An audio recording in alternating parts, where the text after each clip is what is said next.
¿Qué tal, amigos? Nuevamente aquí sus críticos autoproclamados, y esta ocasión creo que nos permitimos ser un poquito ambiciosos, Sí, estamos un poco nerviosos por este video. pero bueno, el objetivo de esto jamás ha sido ser ni pretenciosos ni creernos que sabemos mucho. Todo es por el mero disfrute del cine. Y esta ocasión vamos a hablar de... De Lars von Trier con la trilogía de la depresión. Sí, como comenta Anthony, no queremos ser ni pretenciosos ni rebuscados, todo es opinión personal. O sea, al final del día no estudiamos nada relacionado, simplemente es un pasatiempo y decidimos pues empezar a grabar estos videos pues porque estas pláticas las tenemos dentro y fuera de aquí, de este espacio. Entonces es más por mero hobby y gusto de compartir y inmortalizar estas pláticas. Es todo. Sí, correcto. Y claro, pues quien se tome también el tiempo de ver estos videos, pues extender como un poquito de opiniones entre la gente de este tipo de obras que nos parecen bastante relevantes. Sí. No son del gusto de todos por obvias razones. Lars von Trier siempre ha sido un cineasta muy polémico, Provocativo. muy provocativo, claro, otro de los grandes adjetivos. Y sí, no es fácil, no es fácil hablar de von Trier, no es fácil verlo, o al menos para mí. No sé, ¿tú qué opinión tienes? Mi caso es de mis directores favoritos, es mi top 1 en directores. Yo ya he visto toda su filmografía, me parece impresionante. Me acuerdo que yo la primera vez que vi una película de von Trier fue en Infomaniac, justamente, y a partir de ahí me enamoré de su cine. Se me hizo algo tan distinto, algo tan fresco, algo tan increíble, a pesar de que muchos critiquen esta película como lo más flojo de su filmografía. Pero bueno, comencemos con una pequeña introducción con el director, ¿no? Perfecto, sí, es un cineasta danés. Es un cineasta danés que, bueno, a ver, solo por poner un pequeño historial antes de que hiciera estas películas, pues ya había ganado para este entonces la Palma de Oro. Dos, ¿no? ¿Dos palmas de oro? Dogville y Dance in the Dark. No recuerdo si en Dogville, esto solo vamos a tener por ahí de tarea. Ajá. Pero sobre Dancer in the Dark, de eso sí estoy bien seguro. En Dancer in the Dark ya había ganado una Palma de Oro. Para este momento que hizo la trilogía de la depresión, que es de lo que vamos a hablar el día de hoy, trilogía de la depresión, ya era casi que reconocido entre los círculos de críticos de cine y directores de cine como prácticamente el cineasta más importante de ese momento. Sí. Al menos en cuestión de cine de autor. No hablemos de Hollywood, general, pero ese es otro tema. Pero en cuestión de cine propositivo, cine de autor como tal, era el más importante en este momento. Ajá. Y esta es, pues, por así decirlo, su cuarta trilogía, contando la americana que dejó inconclusa. Primero tiene la trilogía de Europa, que está conformada por Epidemic, Europa y Elementos del Crimen. Con Europa es cuando se pone como a la visión, al estrellato de los festivales y de los críticos. Ahí es como el boom o su despegue como, pues, en la mira de la industria, ¿no? Claro, incluso, a ver, siempre fue alguien muy propositivo en cuestión artística. Cabe destacar que él creó este tan mencionado movimiento Dogma 95 junto con el director Thomas Winterberg, en el cual pues se destacaba curiosamente una serie de reglas muy especiales sobre hacer cine de bajo presupuesto, por así llamarlo. Sí, para ¿no? como regresar a la esencia más pura del cine y como una contrapropuesta al nuevo cine que estaba surgiendo, ya tan digital, ya tan comercializado, tan prostituido, tan fuera de lo que es el cine de arte o el origen del cine, como lo que ver Von Trier. Al final unas 10 reglas muy difíciles de acatar, que hasta el mismo director las va soltando muy rápido.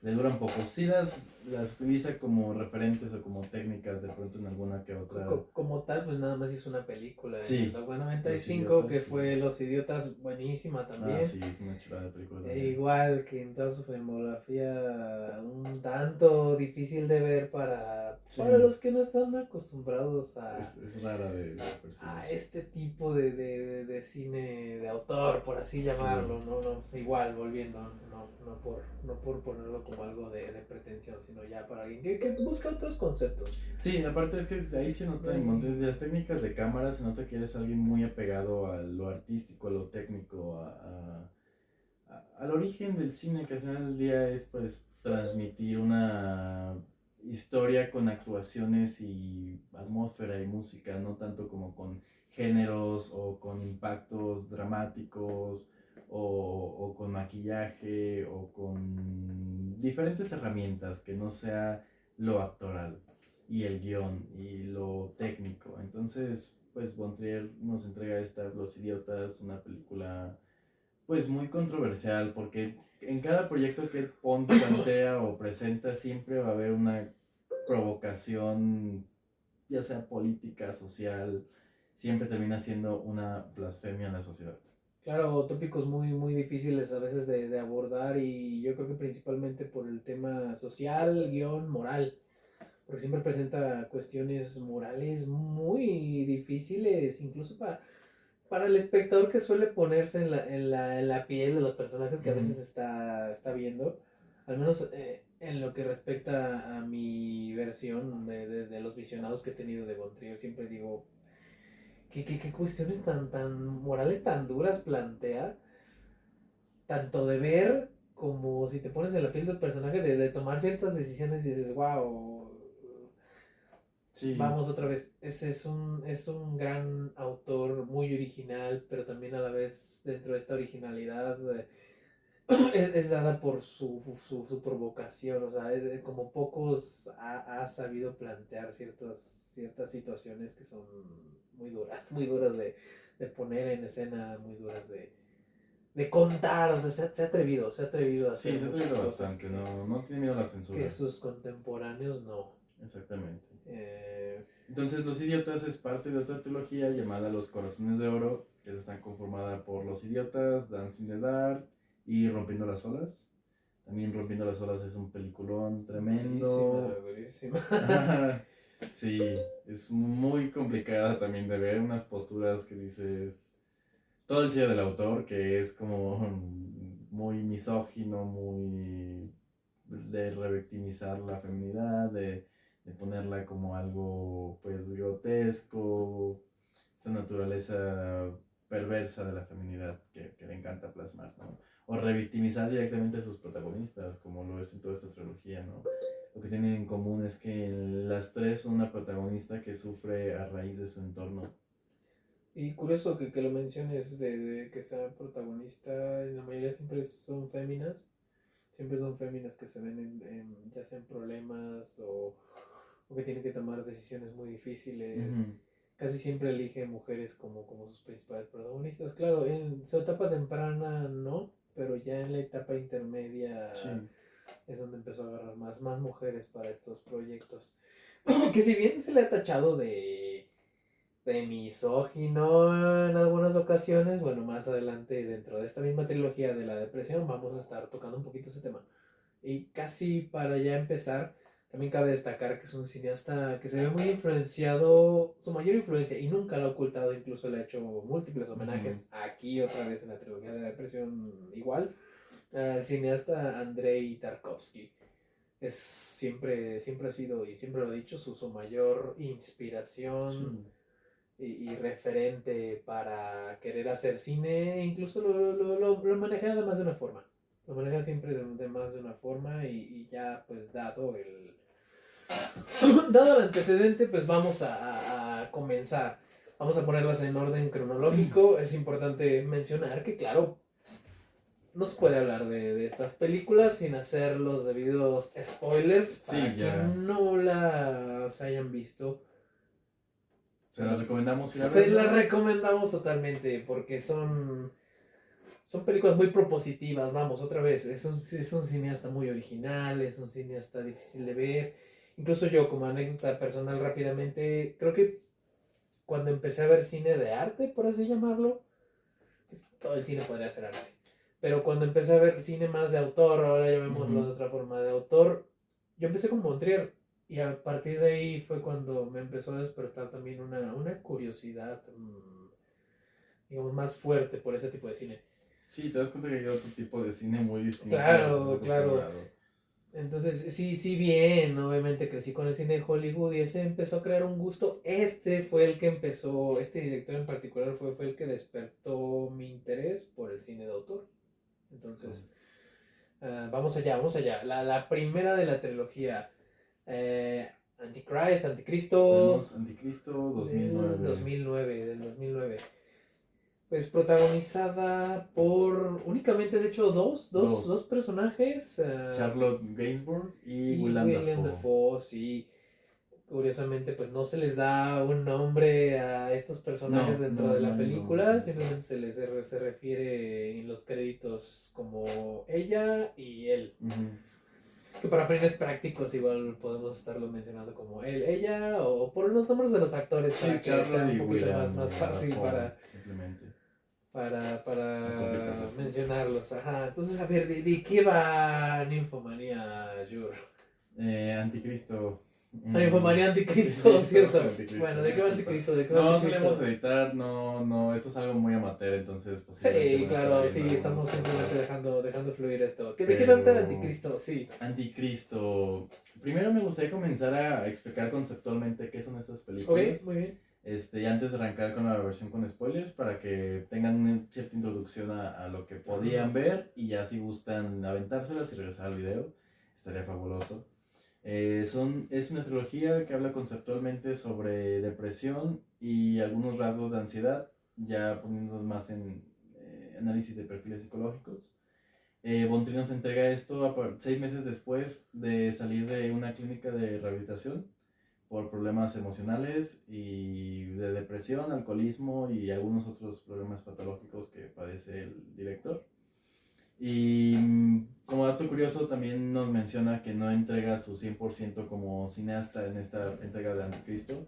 También es un hombre muy ególatra, muy egocéntrico, entonces vamos a ver esto a la larga de su filmografía. Hablando de egocéntrico, él en aquel entonces también, aparte de que ya los círculos de críticos y la industria lo ponía como uno de los mejores directores, si no es que el mejor, él mismo, ¿sabes? Que se autoproclamaba como el mejor director en ese tiempo, entonces sí, de ególatra Sí. tiene muchísimo. Nada humilde el señor. Pero y bueno, para entrar también respecto a esto de la depresión y ¿Qué no por nosotros dar nuestro concepto, Sí. esto lo investigué rápidamente para entrar en materia y solo por resumir anoté que la depresión es un trastorno del estado de ánimo caracterizado por un sentimiento persistente de tristeza o pérdida de interés o placer en la mayoría de las actividades. Entonces, de este concepto parte la mayoría de las películas de las que vamos a hablar, de esta trilogía. Y bueno, entrando ahora sí a Anticristo. La premisa de Anticristo, a grandes rasgos, es una pareja en plena copulación.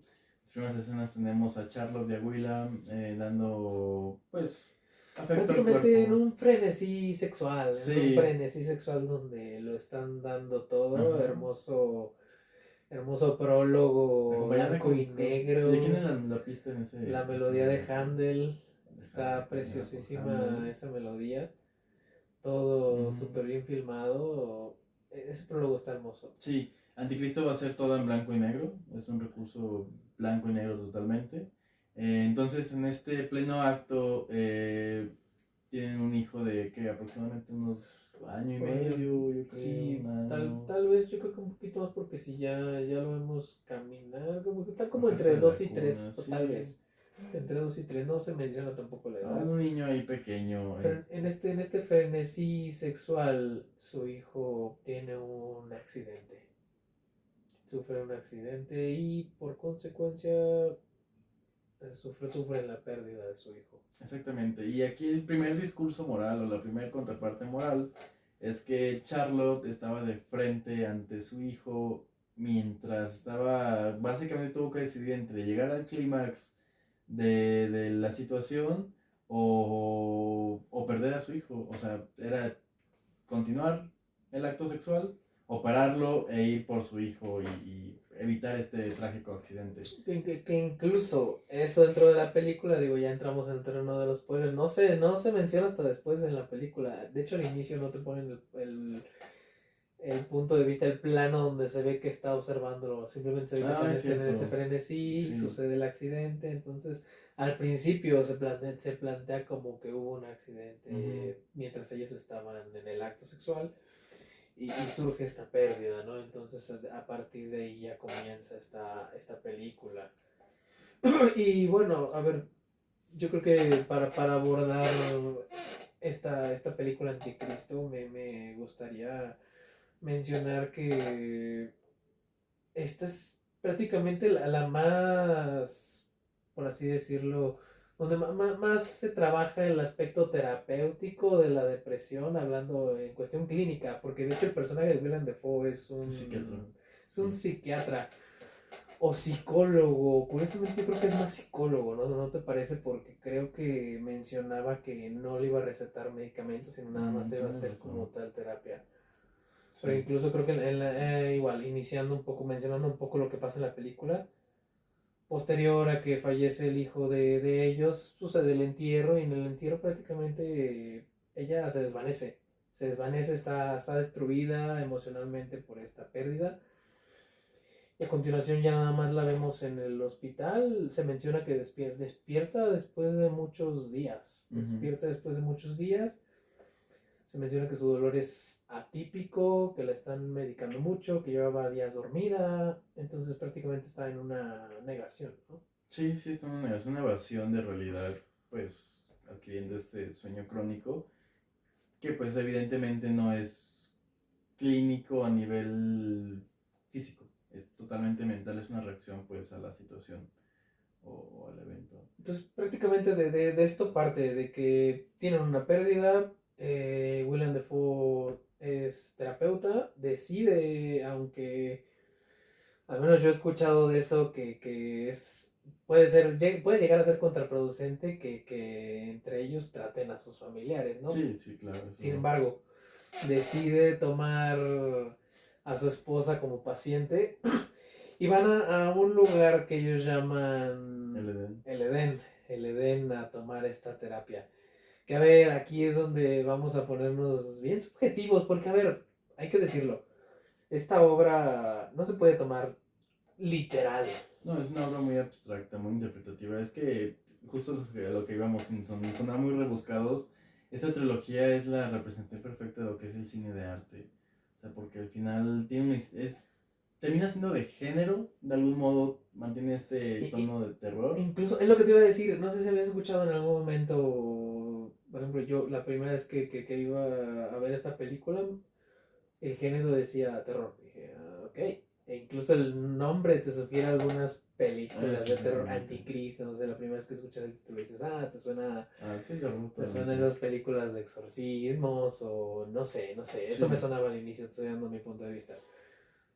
Pero como tal, no exactamente es terror. Al menos yo no.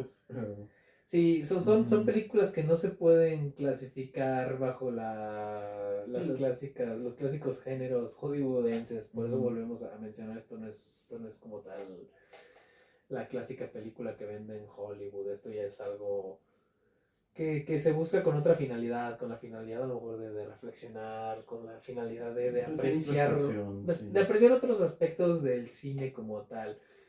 Llámese, pues el cine ha sido mencionado muchas veces como el séptimo arte, pero no totalmente aceptado como un arte en sí mismo, porque combina muchos aspectos del arte. Entonces, volviendo ahí.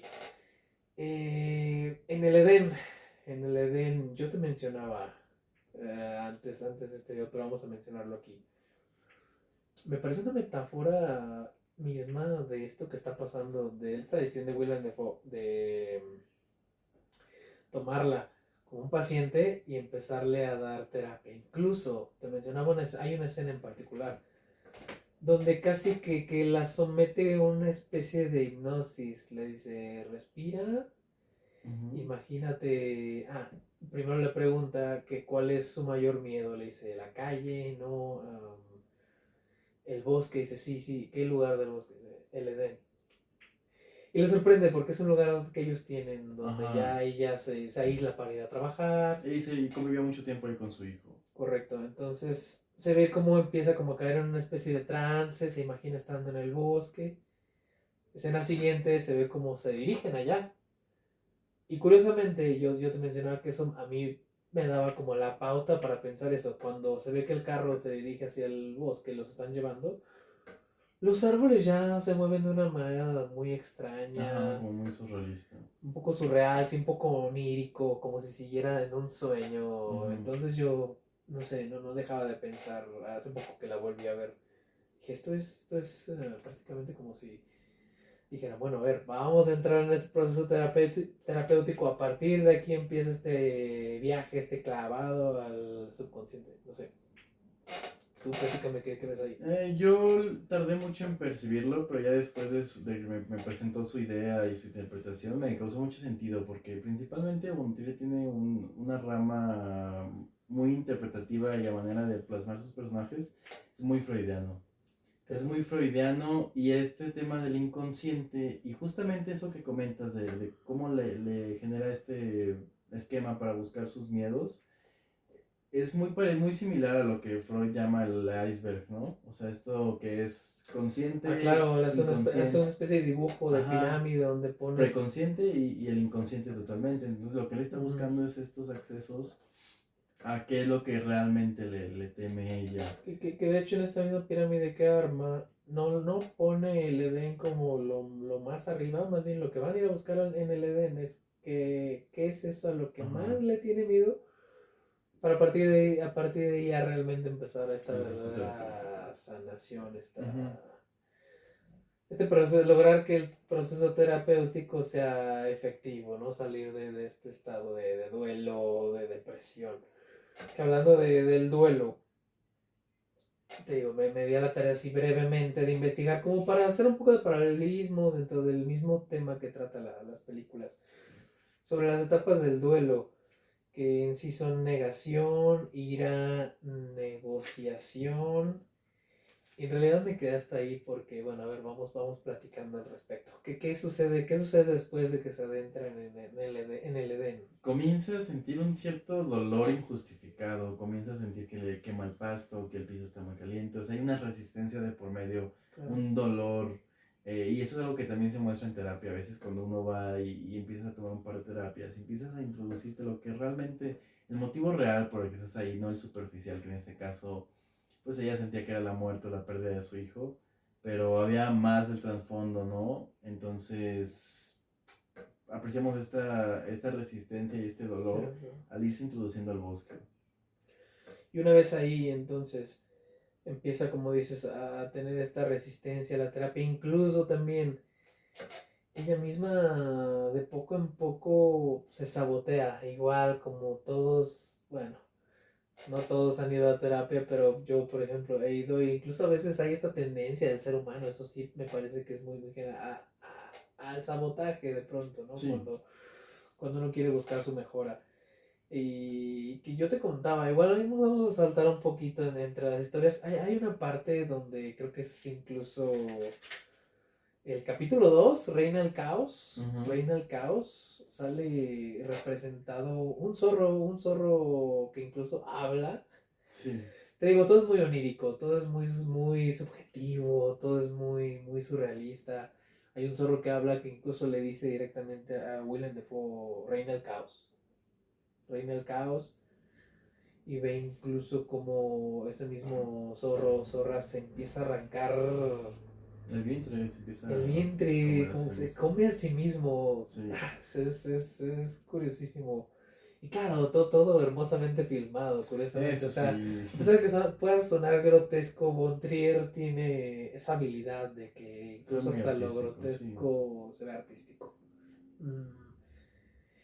Y a ver, respecto al caos, más adelante en la película, William Defoe encuentra los trabajos que estaba, el trabajo de tesis que estaba haciendo su esposa. Dentro de ese había anotaciones donde el personaje de Charlotte mencionaba que en la naturaleza se encuentra el caos. Uh-huh. La naturaleza también la relacionaba con el ser humano, porque en sí, digamos, sí, el ser humano fue civilizándose con el tiempo. Pero de cierta forma, en nuestra naturaleza como tal, hay algo ahí de salvaje, algo de instintos, algo de... Sí, si bien ya somos algo de conciencia, también seguimos siendo un poco instintivos, ¿no? Entonces yo hago este paralelismo del caos y del autosabotaje igual a este mismo proceso que mencionas de terapéutico y resistencia Uh-huh. a la terapia, ¿no? ¿Tú qué opinas ahí? Sí, como lo comentabas fuera de cámara, este paralelismo donde la zorra se está autocomiendo, como Charlotte se va autodestruyendo por el miedo a acceder a sí misma y a sus miedos y aceptarlos.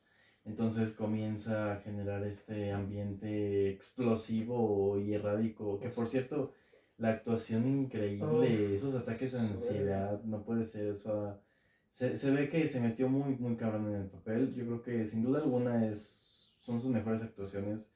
Von Trier la supo explotar de maravilla, ella y a Willem Dafoe. Ahora que lo mencionas, me parece que en la trilogía de presión, en la cual creo que participa en las tres Con las películas tres, sí. Charlotte, esta es en la que mejor actúa. Ah, sin duda alguna. A pesar de que también tiene el protagónico de Nymphomaniac, en esta Sí, actúa increíble. soberbio. No. Acá son unos rangos tremendos. Sí, se ve muy real la desesperación, la frustración, el dolor que siente.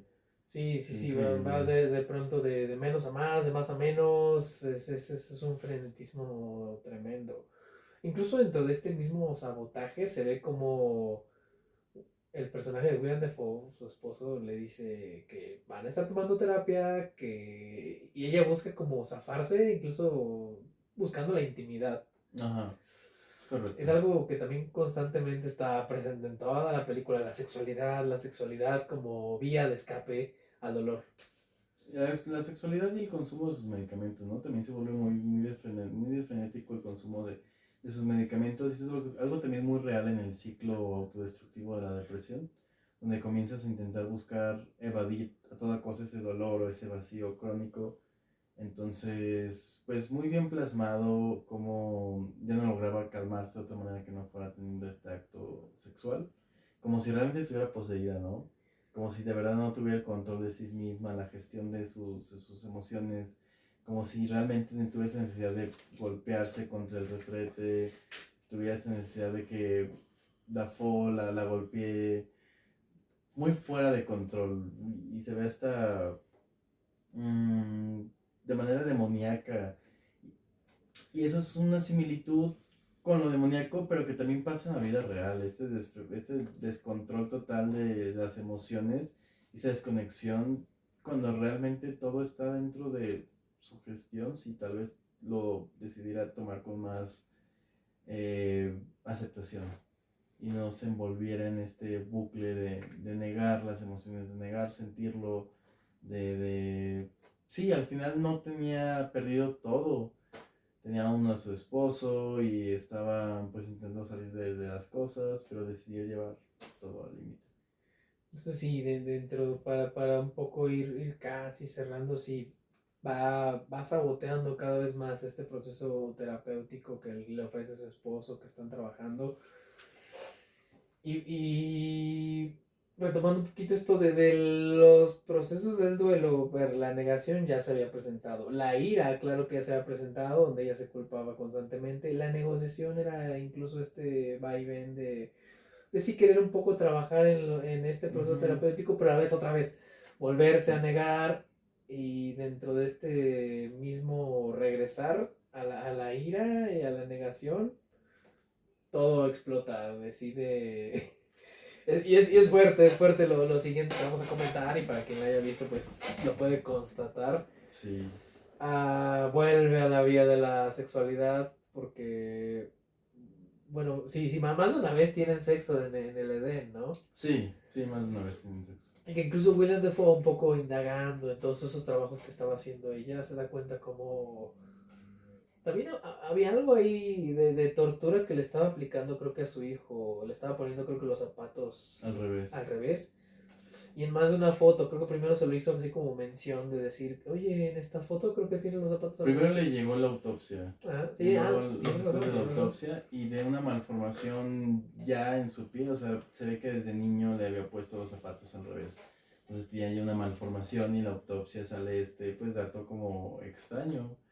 Entonces él, mientras encuentra todo esto de sus tesis, empieza a ver fotografías y le da por fijarse en el niño y ve que le ponía los zapatos al revés. Entonces, dado de esto, ella siente que debido a este descubrimiento que hizo, la va a abandonar. Uh-huh. Y casi que siendo lo único que le queda, elige actuar de manera violenta. Entonces ahí es donde ya casi en el clímax de la película elige machacar, por ponértelo en resumen, a Willem Dafoe de más de una forma. Casi que ni quisiera mencionar esa escena en particular, que no sé si tú quieras mencionar. Sí, se me hace una escena muy icónica del cine y hasta la siento referenciada en una canción de Cannibal Corpse. No me sorprendería que una canción que se llama Icon Blood. Y básicamente es una escena donde una vez más, después de Charlotte atacar a William, intenta tener relaciones con él. Claro. Pero pues Dafoe se resiste y ella en el frenesí, en el arranque, en el enojo, decide romperle como con un tabique o un ladrillo. Y todavía así, después de esa acción, seguir masturbándolo hasta que él eyacula sangre. Hasta que eyacula sangre. Entonces es una de las escenas muy fuertes de la película, ¿no? Porque también al final tenemos... Yo lo recuerdo de aún me duele. Sí, se ve muy doloroso. Son las neuronas de espejo trabajando a full. Sí, porque, y todo muy explícito, en todo momento se ve todo, no hay ningún tipo de censura. Porque si bien no me considero sensible, esa es de las Sí, pocas que han logrado que sí. que me sienta bastante mal de ver. Se siente bastante penoso su Y que situación. posteriormente, esa sí la voy a decir, digo, curiosamente, pero porque siento que tiene un poco más razón de ser en cuestión de guión. Posterior a esto, donde machaca a Willem Dafoe y a su miembro, decide... Pues en un paréntesis, Ajá. había rumores de que... ¿Sí sabes esos rumores? Sí. Tú mencionas. Había rumores de que el miembro de William Dafoe era demasiado grande, entonces tuvieron que ir por unos arreglos para que se pudiera ver bien en la cámara porque se encuadraba del tamaño del miembro de Dafoe. Sí, decían que era anormalmente grande, sí. que era algo incluso desconcertante y que iba a desenfocar la atención de la película. Entonces que decidieron mejor hacer un prostético. Increíble ese dato, pero... Sí, no sé si por ahí en internet tal vez haya alguna foto del real, eso también queda. Si aprendemos a editar, ponemos una foto de referencia. Queda de tarea para quien guste por ahí, y no Esperemos nos tumben el video, pues, pero... esperemos que no. Y quien lo encuentre una de esas, si quieren dejar por ahí el link para que los demás lo vean. Y volviendo. Después de que decide machacar a su esposo y a su miembro, en parte otra vez, volviendo a lo terapéutico, como autocastigo o como autoflagelación, decide castrarse, ¿no? Sí, mutilarse, se automutila el clítoris. El clítoris, también es una escena bien explícita, sí, de verdad explícita. Es durísimo de ver, sí. Realmente. Y que aquí es donde decía que aquí por lo menos en cuestión de guión tenía un paralelismo muy interesante, que al menos yo eso vi, con la zorra tragándose a sí misma. Sí. Es como ese autosabotaje, es como ese automutilarse. Tuvo para mí mucho paralelismo con la zorra. Sí, qué bueno que comentas este miedo al abandono, ¿no? Porque en cuanto la cacha, sí es como que ella totalmente se desquicia y opta por querer matarlo a toda costa. Entonces, pues básicamente una femme fatal en su máximo esplendor, ¿no? O sea, una mujer totalmente desorganizada, desestructurada psíquicamente, donde en vez de buscar algún tipo de solución, muy guiada por sus instintos, ya lo vemos eso de momento uno. Una mujer, también por eso creo que Montreal hace tanto énfasis con la naturaleza de esta mujer tan caótica, tan apegada a sus instintos sexuales, a sus instintos de ira, de furia, de supervivencia. Entonces, por ahí hay un cierto paralelismo muy importante entre la naturaleza y la feminidad. Siento que va muy enfocada a ese aspecto de los instintos y que tan apegada está a ellos. Claro, y ya como incluso último acto, digamos, de redención o incluso para terminar de autocastigarse, me parece, si no me equivoco, que al final ella decide, pues, digamos, ponerse vulnerable ante Willem Dafoe para que termine con su vida, ¿no? Creo que hasta se lo pide. Uh-huh. Y pues acaba de esa forma. Y si bien, bueno, no sé si cabe mencionar ahí un poco el epílogo, Sí, hay un epílogo final. donde se muestra varias mujeres que van como ascendiendo montes, están borrosas de la cara. Yo eso, ahí tengo una teoría que tú igual no compartes mucho, pero volvemos, es todo muy subjetivo. Para mí eso sí alusiona un poco a esta tesis que estaba haciendo el personaje de Charlotte sobre la cacería de brujas, sobre cómo se le ve constantemente a la mujer con esta aura de maldad, de instintos sexuales castigados por los hombres malentendidos, pero que bueno, en este epílogo se me hace que buscan darle un poco de redención a todo esto, diciendo que pues bueno, en fin, no tenían mucho ahí de maldad, por lo menos esas mujeres de aquella época de la cacería de brujas. Y pues bueno, respecto a Antichrist, no sé si quieres mencionar algo más, pasamos a la siguiente. Pues creo que sí es todo. Te la recomendamos, muy buena película. Para Muy nosotros es difícil de ver. 4 estrellas. 4 estrellas, 4 4 estrellas sobre 5. 5. Muy buena película. Totalmente recomendado. Pasamos 2 años después, al 2011, con Melancolía, protagonizada por Kristen Dunst. Y con... Otra vez Charlotte Gainsbourg, en un personaje un poquito más secundario, Ajá, pero protagonizada principalmente por Kristen Dunst, la cual se llevó esa ocasión, bueno, este es 2011 en el Festival de Cannes a Mejor Actriz. Mejor Actriz porque también lo hace tremendamente. Y bueno, a ver, entrando en melancolía, como otra vez, como un previo, busqué qué es la melancolía, otra vez volviendo a relacionarnos con este tema de la depresión. La melancolía es un estado emocional profundo y persistente que va más allá de la tristeza, caracterizada por una sensación de vacío, desesperanza, pérdida del interés en las actividades que se solían disfrutar. Prácticamente para mí... La definición de la película. Esta es la definición de la película, melancolía. Y a ver, nuevamente, ¿de qué trata Melancolía, Jur? Melancolía es otra película de género, es así ya más definible de cierto modo dentro del género, ¿no? Porque al final del día el significado es totalmente distinto a lo que se podría esperar, pero esto ya es ciencia ficción. Claro. La premisa es que hay un planeta azul enorme que se llama Melancolía, que simultáneo está pasando la boda de Kristen Dunst. Les llega la noticia de que este planeta en un par de horas va a impactarse contra la Tierra y que es inevitable y todos van a morir. Claro, entonces, iniciando sobre la premisa de esto, sí, hay una boda que se está dando donde la novia es Kristen Dunst. Se observa así que por ahí hay una...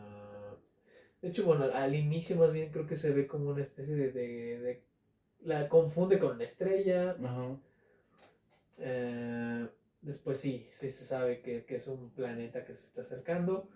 Pero antes de eso, en la boda que para mí yo te había dicho fuera de video, que aquí lo voy a mencionar, me parece a mí en lo personal la más difícil de ver para mí, no sé, incluso no por los temas que toca, sino por el concepto tan denso de esta. Principalmente creo que en Melancolía es donde más para mí se siente esta emoción de la depresión. Ujú. Curiosamente creo que es la que al menos como clínicamente lo definen, es la más acercada hacia ese sentimiento de no sentir ya emoción por Sí, de nada. apatía, de fatalismo. Porque a pesar de que como cliché, por decirlo así, está visto la boda de cualquier persona como uno de los días más felices que uno puede tener en En su vida, en en su su vida, existencia en general.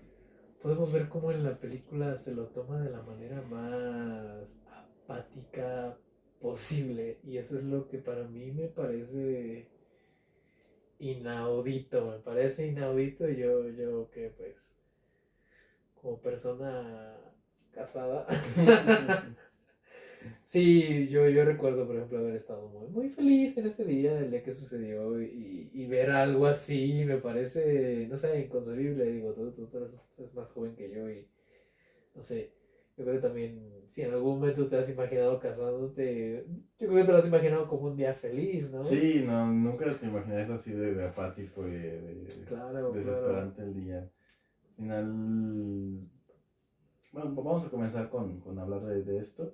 Sí, sí, sí, Al dale, final dale, del dale, día, dale. la película está dividida en dos partes, en dos capítulos. Uno es la postura A ver, de... vamos a ver, sí, vamos a tomar un poquito la nota. Creo que el capítulo. Es El Jutsu. primero es. Mm. Un momento, un momento. Vamos a ver.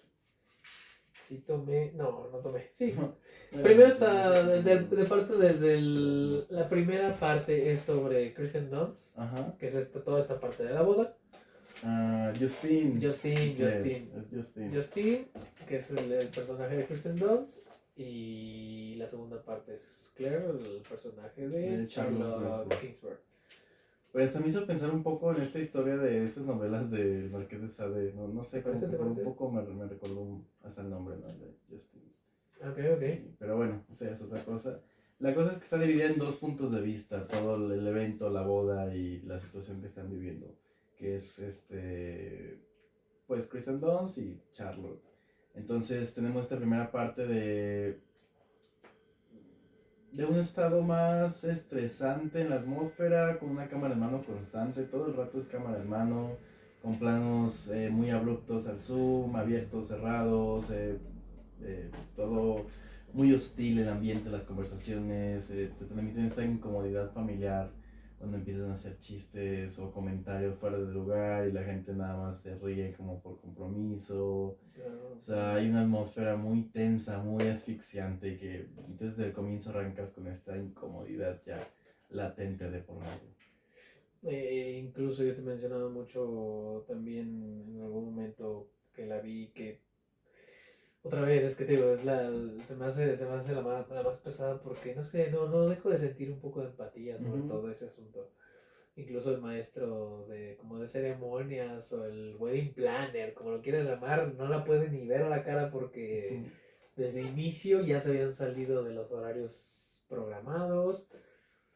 El cuñado del personaje Kristen Dunst que pues se menciona que tiene algo de dinero, dice que se gastó una millonada en esa Sí, boda. Tan solo parece incluso la locación una especie de castillo con campo de golf sí, está y increíble muchas la situación. amenidades muy interesantes que cualquiera desearía en una boda. Es casi la boda soñada de Ujú. cualquiera. Y tomada con ese nivel de apatía tan terrible. Llega un punto donde se quiere acostar a dormir, ¿no? No, sí, tal cual, se va a Sí. la bañera, está haciendo todo menos estar en la boda. Incluso hay un momento que también me parece un poco doloroso, digo, poniéndome otra vez en la piel de los personajes, donde su esposo le pide un momento a solas, le enseña la foto de un viñedo que compró, como una sorpresa de decir, Ujú. bueno, mira, aquí vamos a vivir, aquí vamos a envejecer, haciendo planes a futuro, ¿no? Cosa que en cualquiera, pues, evocaría esperanza, Sí, una ilusión evocaría muy... añoranza. Y un comienzo increíble para matrimonio, ¿no? Claro, ¿no? Tremendo, súper romántico, si quieres verlo así. Entonces le da la foto del viñedo y le pide que lo conserve. Acción siguiente. Deja la foto, le da igual, no le importa. Se siente terrible, te digo, hasta de recordarlo me pesa un poquito, no sé. Me pone muy mal, me pone muy mal. Esperemos que Montiel le pague la terapia a sus consumidores. De la trilogía es la que más me pesa emocionalmente, pero a ver, otra vez, y de hecho mencionando lo que tú estás diciendo, en cuestión de la fotografía me parece la más bella de las tres. Una locura, una locura. Una fotografía preciosa, incluso ahí de pronto en cuestión de la narrativa, entre escenas de pronto muestran como una especie de imágenes del universo muy extrañas de pronto que se ven preciosas también. Incluso también no lo mencionan como un prólogo, pero también hay una especie antes de que empiece la película de prólogo. Así como una introducción ahí. Donde se ven como imágenes que ya de por sí te van diciendo qué es lo que va a pasar. Un poco manera de metáfora, un poco, no porque sí termina un poco pasando todo eso, que las imágenes que se ven, pero todas muy hermosamente retratadas, slow motion. Que ya vemos recursos que ya traía desde Anticristo y los reutiliza aquí, pero los potencia, le da más protagonismo a estos.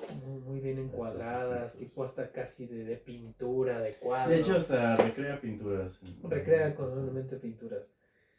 Y bueno, saltando ya lo de la boda, que lo de la boda no puedo más con esa parte de la película. En la segunda ya me parece un poquito más relajada, pero no menos negativa. La película de algún modo pasa de ser estresante a ser fatalista. Sí, muy... de estresante, de apática a deprimente. Ahora sí es donde viene totalmente. Sí. Ahí sí se ve en la segunda parte de la película. A mí es donde más se retrata la depresión de toda la trilogía. ¿Qué pasa en esta segunda parte? Primero quería resaltar algunos aspectos técnicos. Sí. De algún otro modo, por esta técnica de cámara, termina apareciendo, tal vez de manera indirecta, como un falso documental, ¿no? Con estos documentales de boda que terminan haciendo. Entonces, también está interesante. Otro punto a rescatar mucho es que los protagonistas secundarios se sienten realmente importantes para comprender como los estados de ánimo distintos y la manera de interpretar la muerte. Entonces estos personajes secundarios se sienten bastante protagonistas al final para reforzar toda esta idea conceptual de lo que va a ser el fatalismo, es la palabra que a mí me gusta utilizar para referenciar esta película. Parece todo el tiempo muy fatalista, muy desgastante, muy... Pues sí, muy apuntando hacia el horizonte, hacia el final todo. Desde el momento en el que empiezas a abandonar la esperanza, la ilusión, las ganas en algo que estás haciendo, más por obligación que por deseo o voluntad, ya hay un total declive y un total apunte a lo que va a ser el suicidio o la muerte, por así llamarlo. Claro, y pues bueno, te digo, para mí es donde mejor retrata todos estos sentimientos negativos de las tres, porque si bien, regresando muy levemente a la primera es de cierta forma terapéutica porque se maneja este concepto. Digo que se muestra más la ansiedad dentro de Anticristo, ¿no? Sí, claro. Vemos ataques de ansiedad, vemos gritos, vemos histeria, vemos desesperación, ¿no? Más caos explosivo hacia afuera. En comparación de acá que ya es más... Aquí ya es totalmente crudo, totalmente te lo ponen las consecuencias de lo que es clínicamente una depresión en forma, o sea, ya no puede disfrutar de nada, incluso hasta ya yendo a lo que es la segunda parte, se le ve posboda, donde ya está tirada en cama prácticamente, le tienen que ayudar a levantarse, le tienen que ayudar a comer, le tienen que ayudar prácticamente a hacer cualquier cosa, ya no siente gusto por absolutamente nada. Y de hecho es donde acá en esta segunda parte, que es más del punto de vista de Charlotte, se ve esta preocupación por este planeta que va a chocar, donde le está comentando constantemente a su esposo que está más interesado en ese tema si realmente chocará o no y destruirá la Tierra, como que se ve ese interés por... En el personaje de Charlotte sí se puede ver como ese interés por lo que es el mundo, la vida, su familia, su hermana. Sí, esa reacción que al final se espera de un perfil más estable, ¿no? Claro, O sea, incluso, a ver, yo me atrevería ahorita a pensar que a lo mejor te ponen de primera instancia esta perspectiva de Kristen Dunst como la parte de la persona que sufre de esa depresión y en la segunda parte de la persona que tiene que lidiar con esa persona depresiva, son como quien daños ayuda. Ajá. colaterales. Y que a fin de cuentas, claro, no solo la depresión ayuda a quien la sufre, sino a los que rodean a la persona. ¿Qué opinas de eso? Estoy totalmente de acuerdo. Al final del día sí expresan esta reacción que tiene todo el entorno ante este ambiente tan esperanzador, ¿no? Este día tan increíble y también fuera del éxtasis del día, ¿no? Como su entorno pues lo recibe y hasta cierto punto pues intentan apoyarla, pero al final del día es desgastante lidiar con una persona así, ¿no? Sí, claro, si bien pues al ser querido uno pues lo apoya casi, claro, cuando se le quiere sinceramente, lo apoya incondicionalmente, va a ser cansado Exactamente, estar, bastante. como te comentaba, ayudándolo a hacer casi todo. Termina un poco también por mermar el estilo de vida de quien está ayudando a la persona. Exacto. Porque te requiere tiempo, te requiere esfuerzo, te requiere recursos, entonces termina un poco también, y a manera incluso yo te voy a platicar mi punto de vista de metáfora, que este tipo de enfermedades a veces no siendo tratadas correctamente pueden destruir a la persona y al entorno.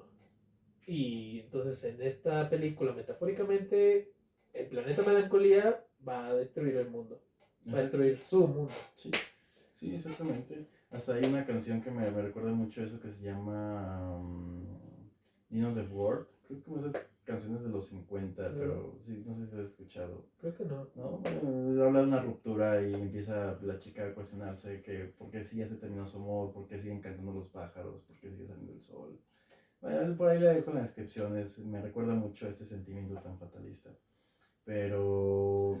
Creo que es Sí, Patti Smith, es una mujer ándale, la canta, sí, ¿no? sí. Creo que incluso, por salirnos un poco de aquí, la escuché en los créditos finales de la película de Darren Aronofsky,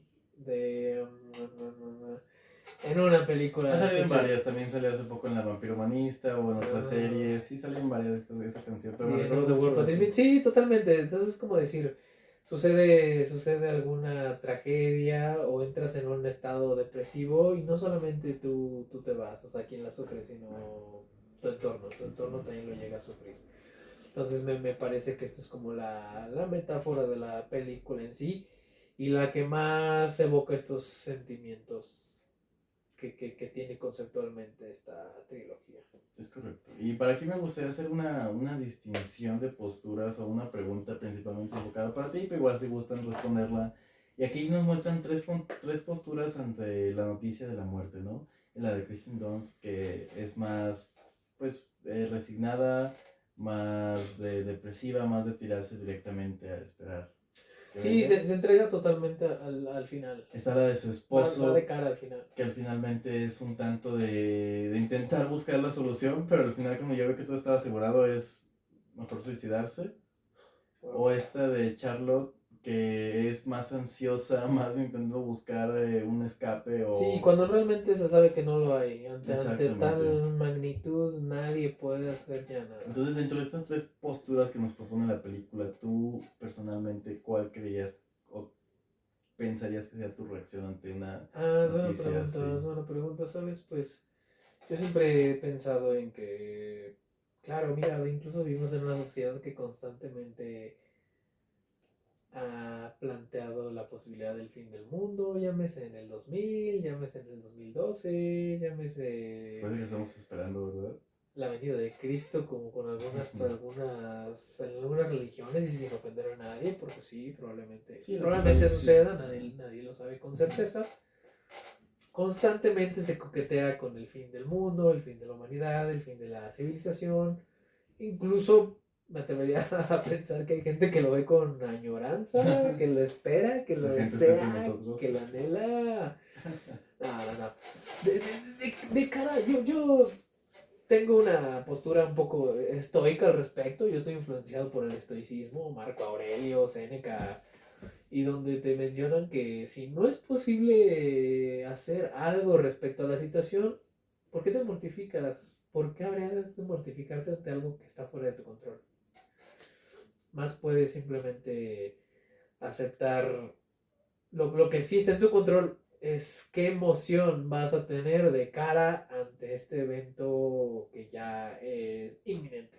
Por lo cual, me pareció bastante buena la postura de Kristen Dunst, que simplemente era, bueno, vamos a sentarnos, a ver cómo llega y de cierta forma, tratar de disfrutar estos últimos momentos que tenemos. Eso hubiera sido mi postura. ¿Tú qué opinas? ¿Tú qué postura adoptarías? Yo creo que optaría por la misma postura, solamente que dejando a un lado esta apatía, ¿sabes?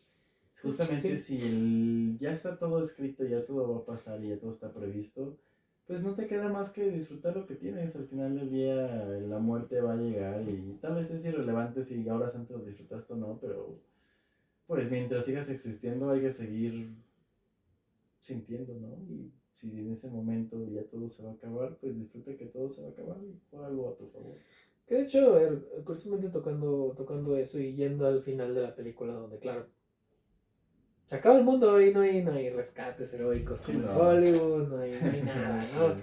Termina el mundo, en eso acaba la película. Ah, me parece muy interesante esta forma que adopta también Charlotte, el personaje de Charlotte, donde dice, a ver, vamos a pasar un último tiempo juntos, vamos casi que quiere, no sé si rezar, no Sí, reza, se hacen ellos casitas de plano. pero quiere, muy ritualista, los humanos de por sí somos muy ritualistas, ¿no? En todo, incluso la misma boda es un ritual de unión, el velar a alguien es un ritual de despedida, entonces como que ya incluso haciendo estas tendencias tan humanas que tenemos, ritualistas, de decir vamos a despedirnos. Sí, se me hizo muy curioso de decir, bueno, a ver si, cómo uno afrontaría el final. Curiosamente, a ver, respecto te digo, la postura que yo más adoptaría, Marco Aurelio decía que simplemente hicieras lo que haces en el día a día, normal, lo llevas, un día acaba y ni modo, ya. Pero tienes razón, o sea, ¿por qué no permitirse también disfrutar esos últimos momentos? Sí, exactamente. Yo no iría a trabajar si sé que el mundo se va a acabar, Ah, y ¿sabes? de hecho ahora que lo mencionas, tenían una especie de personal de mantenimiento Ujú. que en la película misma faltó trabajar ese día que No, se sí, es cierto. que se iba a Pues yo sería acabar. esa persona Serías esa persona que faltó a trabajar ese día. Exactamente. Y curiosamente decía el personaje de Charlotte, no, siempre nos avisaba cuando iba a faltar o cuando algo se le presentaba y hoy curiosamente no nos avisó. Entonces yo creo que sí, obviamente decidió pasar tiempo con los suyos y pues afrontar sus últimos momentos al lado de las personas que aprecia. Exactamente. Entonces esa es Que mi eso es lo que postura. pasa también al final de la película y muy Sí, interesante, muy bellamente filmada. visualmente preciosa. Es otra muy Visualmente recomendable. es increíble y también las melodías que hay de fondo están tremendas. Están también recomendadísima. E igual, esta si bien no es tan explícita como las otras, que es Nymphomania y Antichrist, digo, a mí emocionalmente es la que más me pega. Y socialmente fue la más aceptada por la crítica. Curiosamente sí, hasta que Lars von Trier Ah, empezó a hacer sí. algunos comentarios que yo creo que ya está de más decirlos aquí porque en una de esas, Sí. si mencionamos eso, sí, Ahora sí no, nos bajan el sí video. nos bajan. Sería muy padre hacer después una videocrítica a la persona de Das von Trier. Bueno, a ver, que tampoco creo que importe mucho si no lo bajan o si, porque No, ni no. monetizamos ni nada. Pero nuestras horas Dice que invertidas. simpatizaba con Hitler, que incluso pudiera eso ser un punto que podríamos retomar en Nymphomania, porque también hay algo Oh, que el se discurso de menciona los ahí, hay algo que se cuestionables. menciona ahí. Pero sí, a grandes rasgos lo que pasó, podemos hacer todo un video de chismes de von Trier, hace un montón de esos Sí, claro, chismes. claro. Pero lo que pasó es que mientras promocionaron esta película en Cannes, en el 2011, hubo una entrevista en la que estaba Trier y Kristen Dunst y le preguntan alguna postura y su comentario es así, dice algo como, no, yo comprendo el pensamiento de Hitler o tal vez se le juzgó de más. Inmediatamente fue persona no grata en Cannes. ¿Qué es eso? Nadie tiene pinche idea de qué chingados es persona no grata en Cannes. Creo que solamente él se lo ha ganado. Pero básicamente estuvo excluido por un buen rato hasta que regresó al ojo público con La Casa de Jack. Sí, que Pero incluso, a ver, yo creo que la única consecuencia que tuvo ese persona no grata fue que oficialmente ya no participó por la Palma de Oro, pero ya la había ganado, sí, entonces exactamente, ya ah, es un cabronazo que... le quiten, le pongan los méritos que ya tiene de por sí Lars von Trier, al menos desde el aspecto artístico, nadie se los quita, nadie se los quita. Exactamente. Eso no se lo pueden quitar ya. Entonces, ya lo demás está de sobra. Pero Pero bueno, entonces para ti es sobre 5 estrellas, ¿qué calificación le yo das? creo que a ver 4 estrellas sobre 5 también. Y al final vamos a dar nuestro ranking de las tres, pero 4 estrellas sobre 5. ¿Tú qué opinas? Por mi parte es igual, 4 sobre 5. Es una película que tiene de dar todo: actuaciones, guión, banda sonora, score, planos técnicos, fotografía. No hay un mal acierto. Claro, claro, incluso ver y destacando que esta es la que visualmente es más destacable. La visualmente más destacable. Exactamente. Pues pasamos, nos remontamos al 2013. 2013, 2013 con, Nymphomaniac. no solamente mi favorito de la trilogía, sino de mis películas favoritas en general toda la Ok. puta vida. Ninfomanía. Que, a ver, originalmente fue lanzada en 2 partes: Nymphomaniac Volumen 1, Nymphomaniac Volumen 2. Y la versión censurada y el corte La director. versión, ajá, sí, la La versión versión censurada ni bueno, para qué mencionarla. La censura a mí jamás me ha gustado. no, y más que censura es un recorte nada más. No, sí. Porque no hay una censura visual. Que es la que Simplemente pueden encontrar por ahí en el Netflix y hace un tiempo esas estuvo en Netflix, plataformas exactamente. censurada, que no tan censurada, había No, algunas escenas que se el sexo sigue permiten siendo sexuales. explícito, pero hay varios discursos y escenas que se recortan. Es más como una versión recortada Entonces, que sí, censurada. más bien que si tienen la oportunidad de ver tal cual se concibió, incluso la extendida. O bueno, yo recomendaría más bien ver primero el volumen 1 y volumen 2, el corte original. Y posteriormente, ya si les agradó ver el corte del director, ¿por qué no? La extendida, la versión extendida. Sí. Y bueno, a ver, entrando en esa, yo creo que ahí sí es donde tú tienes más expertise al respecto. A mí me parece que, si bien es buena y por su duración, toca muchísimos temas, Sí. muchísimos temas, sin fin de temas, yo diría, pero bueno, sí. Soy de los pocos 3 defensores que existen en Infomaniac. Ok. Yo creo que ya he escuchado con críticos que es la más crítica en general de toda su filmografía. Que ver, dándole su mérito, me parece lo más accesible al público en general. ¿Tú qué opinas? La más accesible, no, yo Es que no. accesible te voy a decir narrativamente. Narrativamente se le comprende punto A, punto B, va contando la historia. Fíjate que yo más accesible la pondría entre Dancing in the Dark o Dogville. No, pero de la trilogía Ah, como ok, tal. pensé que hablabas de la filmografía. No, No, de la sí. trilogía de la depresión creo que esta es la que uno podría, incluso hasta ver por morbo si quieres, porque Es creo lo que que es la por más... morbo es desperdiciada totalmente, No, ¿no? claro, no.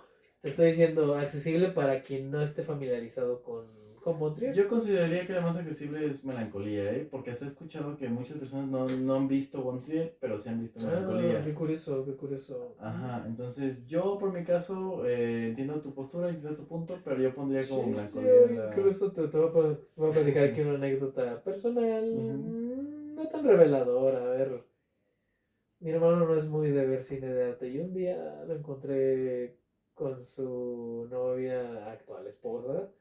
Estaba viendo ahí muy a gusto Nymphomaniac, que él no es mucho de ver esas películas, pero yo creo que lo estaba viendo por el morbo. Podría ser, sí, tienes Entonces un punto dije, ahí. que curiosamente se está aventando esas películas y él no es muy de cine de arte. ¿Por qué será? ¿Por qué será? Entonces, Sí, podría yo veo ser. por el aspecto del morbo, incluso si el espectador también disfruta de eso, bastante respetable, puede verlo por ese Disfrútalo, lado. sí. Se disfruta también por ese lado. Se van a llevar una terapiada, pero... Tiene su lado un poco Sí. erótico de pronto, tiene su lado filosófico, terapéutico también. Pero bueno, vamos allá. Vamos allá, mira, Nymphomaniac, una película muy drama totalmente, muy apegada a la importancia y el propósito que están en los discursos, en los monólogos y en los guiones. Tiene diálogos muy fuertes. De hecho, una de mis citas favoritas de toda la vida viene esta película. Oh, claro. Entonces, esta película para mí es muy completa en lo que es el cine de arte. Tiene de muchos autores, tiene mucha filosofía, mucha literatura, mucha música, mucho arte, eh, religión, política, tiene todo. Una fotografía increíble, actuaciones impecables, una narrativa bastante interesante, también dividida en capítulos. Pero bueno, ya para irnos al aspecto más clínico, al menos desde mi postura, esta es la etapa victimista de la depresión, donde se entra este bucle sin hoyo. Otro ejemplo muy claro de esta etapa es algunas temporadas de BoJack Horseman, Okay. donde constantemente se está refiriendo aquí Joe y BoJack, por menos como un ejemplo para reforzar más. Haciendo un paralelismo. Sí, este comportamiento de que son una mierda de personas, de que son asquerosos, de que se odian, pero simultáneamente siguen haciendo mierda y destruyendo sus vidas y destruyendo sus seres queridos y destruyendo todo lo que tocan. Es como ser consciente solo en teoría, pero no en práctica. Exactamente. Entonces entras en este punto victimista donde te pones como la persona más horrible del mundo, pero simultáneamente no vas a hacer nada para cambiarlo y vas a hundirte más hasta encontrar perdón tuyo o esta martirización tuya de decir de que, pues sí hice mucha mierda, pero pues me lo perdono porque sufrí mucho. O directamente el suicidio. Entonces, se nos muestra este lado de la depresión. Pero brevemente antes de eso, ¿de qué va Nymphomaniac? Y aquí yo te voy a dar mi punto de vista, si la tuviera que mencionar. Una noche, este personaje interpretado por Stellan Skarsgård, que es como... Prácticamente son dos protagonistas, ¿no? Uh-huh. Obviamente si uno tiene más peso que el otro narrativamente. Stellan Skarsgård es un señor ya algo mayor que encuentra una mujer tirada en el suelo, golpeada. Todo eso está muy curioso cómo comienza, ¿no? Comienza como 2 minutos en negro. 2 minutos en negro total, y como con algo de ruido de fondo, pero no está seguro. No está seguro qué es. Un poco de cosas. Y después Rammstein. Y van haciendo un acercamiento bien lento y bien seco hacia Charlotte en el piso golpeada, que es donde te remontas y te dejo continuar. Entonces llega este personaje, Seligman, interpretado por Stellan Skarsgård, y encuentra a esta mujer, Joe, interpretada por Charlotte Gainsbourg, decide ayudarla, la lleva a su casa, y ya una vez ahí le dice, bueno, a ver, ¿qué fue lo que te sucedió? Antes de eso le ofrece llamar a la policía, una ambulancia. Ella se niega a recibir la ayuda. Dice que si es que hace eso se va a ir, se va a marchar. Y dice, bueno, ¿qué puedo hacer por ti? Entonces se la lleva a su casa, le da, digamos, alojo esa noche. Y esa noche el personaje de Charlotte Gainsbourg decide contarle toda su historia de camino hasta ahí. ¿Cómo fue que llegó a ese momento de ser golpeada y dejada ahí tirada en la calle, en un callejón? Entonces, aquí es donde, bueno, el principal tema de todo esto es que todas estas situaciones que le pasaron es debido a una condición que tiene la ninfomanía. ¿Qué es la ninfomanía? Clínicamente la ninfomanía varias organizaciones no lo toman como un diagnóstico. Por ejemplo, en el DSM-5, si no me equivoco, ya no viene como un diagnóstico. Pero al final del día, la ninfomanía es una adicción que se vuelve alguna clase de hábito.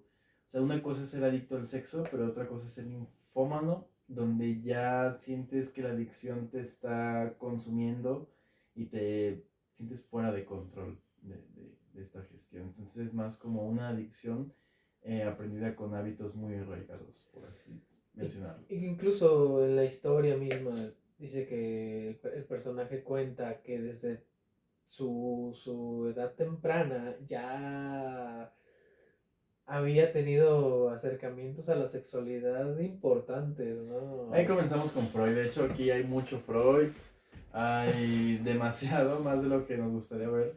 O sea, creo que en toda la trilogía, pero aquí se referencia demasiado. Muy Empezamos freudiana, muy con freudiana. la teoría sexual infantil, donde pues, nos muestra sus diferentes etapas, ¿no? De Charlotte, de cómo comienza a explorarse de niña con un juego que tiene con su amiga, al cual le llamaban las ranitas. Y comenzamos con una escena bien cuestionable también, o sea, ¿qué pensaban los papás de esas niñas como para prestarlas a tremendas escenas, ¿no? Sí, claro, no, hay que incluso ver, hablando del mismo padre del personaje, era muy comprensivo, era muy Ah, sí, gentil, sí. era bastante, era una figura bastante paternal Parecía un padre muy en el presente. sentido más positivo de la Sí, palabra, ¿no? Y una madre un poco distante, ausente, fría, incluso en la misma película lo describe como que es una perra fría. sí. Cold Beach. Ah, sí, entonces se ve que hay un enfoque más de los mommy issues por parte de Charlotte, ¿no? Correcto, correcto.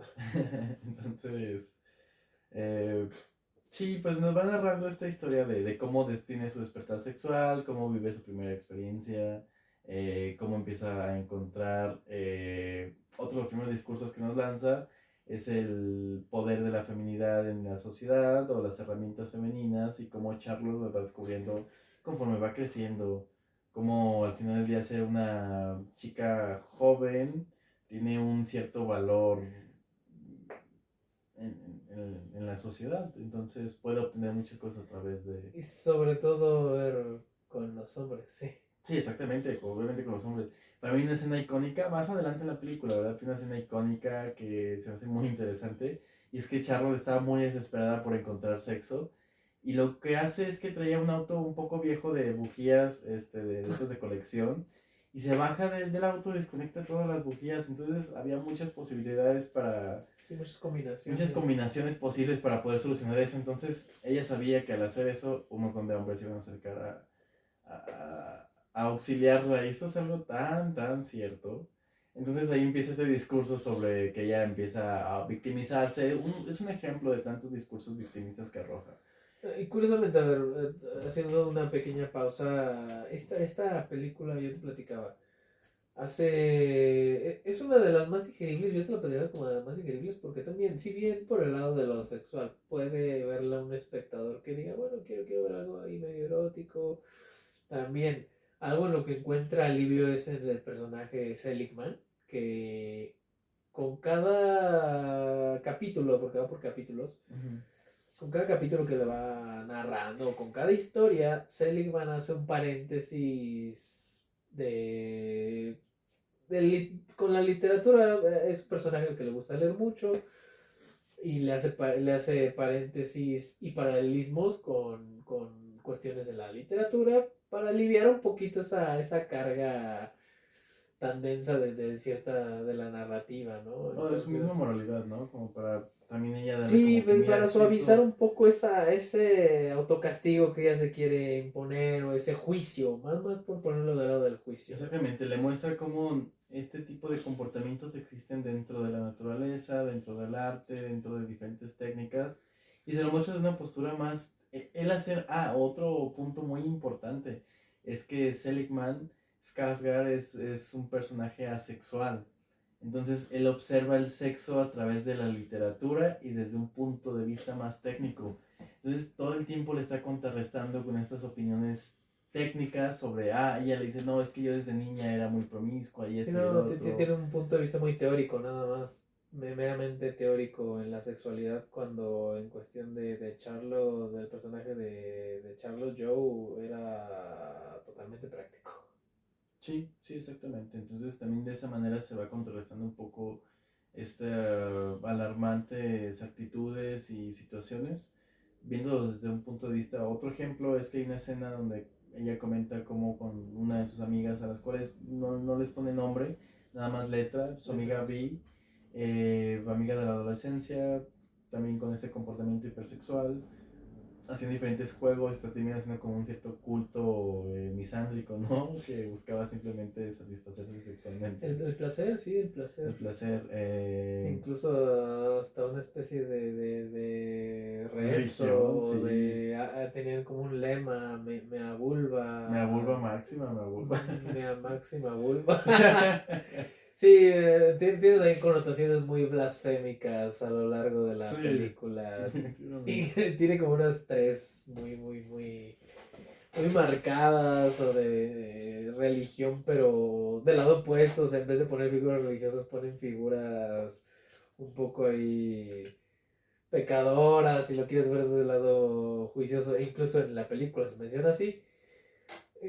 Y te digo, es esto, es estos paréntesis que hace Seligman, donde la peli me parece una de las más digeribles porque pues, también tiene su humor, claro, negro, un humor Ujú. ácido, un humor negro, o al menos desde mi punto de vista, donde yo decía, bueno, esto lo hace un poquito más digerible, un poquito más fácil de ver, al menos sí, al menos en lo visual, en lo Ujú. teórico, no sé qué opinas tú. No, yo como te comentaba en lo personal, a mí es la película de las tres que más me impacta emocionalmente, se me hace sumamente desgarradora, triste, Sí. desesperanzadora, ¿no? Como ver la historia de alguien que va perdiendo, pues su vida en general simplemente por su adicción y su falta de gestión. Cómo termina de una manera tan baja, termina siendo humillada y reprendida por las únicas dos personas a las que realmente comenta que sintió amor. No, e incluso, bueno, ahora que lo mencionas, creo que también es como una especie de metáfora para decir que una adicción, porque ya incluso también sí se podría ver como una adicción al sexo y dices, bueno, a ver, en cuestión del concepto, la definición, no tal cual es una adicción, Es una acción como elevada, pero pero sí, sí, sí, tiene elementos. entonces una adicción casi cualquiera mal gestionada puede empezar a destruir muchos Sí. aspectos de tu vida. E igual a muchas personas.